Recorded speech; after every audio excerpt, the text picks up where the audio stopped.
Okay, so let's talk about a reunion that honestly almost nobody saw coming. For years, Donald Trump and the banking giant Citigroup basically acted like the other didn't exist, especially after a really messy history. But now, they're quietly back in business together. And the big question is, why?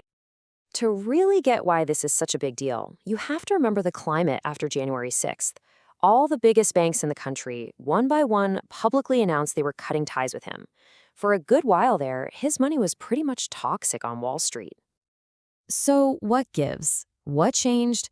Why would Citigroup, one of the absolute titans of banking, quietly open its doors to a client that so many of its peers considered totally untouchable? It's a real puzzle, and it sits right at that fascinating crossroads of big money and big power. All right, so first, let's peel back the layers and look at how this deal is actually structured. Because this isn't just some simple checking account. No, this is a much more complex arrangement that, until very recently, was completely off the public's radar. So, here's the key detail according to some great reporting from Bloomberg. Eric Trump went and set up a brand new trust inside Citigroup's private bank.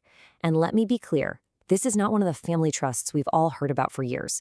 This is something entirely new. And it's really important to understand how this is set up. Eric Trump is the one who created it. He's acting as the trustee. But all the money, all the assets in that trust, they're for his father's benefit. So in the language of finance, that makes Donald Trump the sole beneficiary. Okay, so just to keep everyone straight, let's do a quick rundown of the main players here. You've got Eric Trump, who's the one kicking off this new relationship with Citi.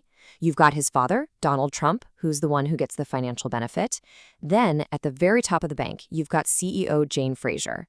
And remember, this is all totally separate from that older family trust, which is mostly handled by Don Jr.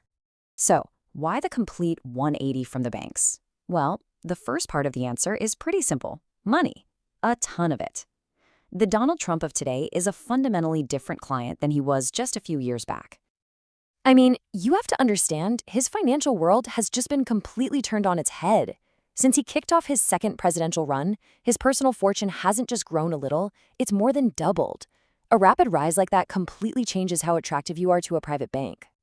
And if you want to put a hard number on that, the Bloomberg Rich List now pegs his net worth at a staggering $7.7 billion. A number like that, well, let's just say it gets you a return phone call from pretty much any bank on the planet. Look, you take all the politics out of the equation for just a second, and an individual with that kind of cash is, in the words of one source, a very valuable client for any bank like Citigroup. It's the kind of massive account that wealth managers literally dream about. But this isn't a one-way street. This story isn't just about what Trump gets out of the deal. We also have to look at what Citigroup needs. And right now, the bank is under some serious pressure from government regulators. See, here's the thing. Since 2020, Citigroup has been operating under two major regulatory consent orders. And those are basically serious directives from the government to fix major internal problems. They also got hit with a big fine last year. To put it bluntly, the bank has a very powerful reason to want to be in the government's good books. So when you lay it all out like that, you start to see how this could look like a perfect win-win, right?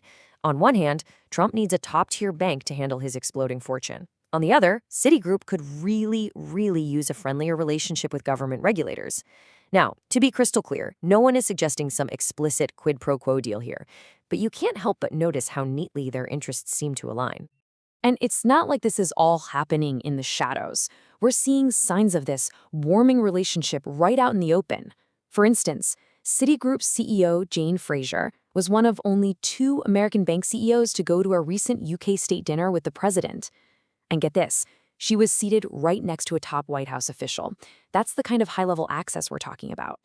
But here's the part that makes this whole reunion so absolutely stunning: their history. You see, this isn't the first time they've tried to work together. And the last time they did, well, let's just say Citigroup got seriously burned. I mean, their history together has been a total roller coaster. Back in the 90s, Citi was one of his biggest lenders. But that whole partnership went south in a big way. For the next 20 years or so, pretty much radio silence. Then, after 2021, most of the big banks wanted absolutely nothing to do with him. And that whole history is what makes this new deal today so wild. And when we say burned, we mean seriously burned. Back in the 90s, Citigroup lost a fortune on things like the Trump shuttle airline and a bunch of real estate loans that just went belly up. So the bank knows firsthand from painful experience exactly the kind of risks that can be involved here. And all of that leaves us right here with the billion-dollar question. Is Citigroup making a shrewd, pragmatic business decision, snagging a massive client while maybe smoothing things over with regulators? Or is this a massive high-stakes gamble where they're risking a painful repeat of a lesson from their own past? It's a bet that you can be sure all of Wall Street is going to be watching very, very closely.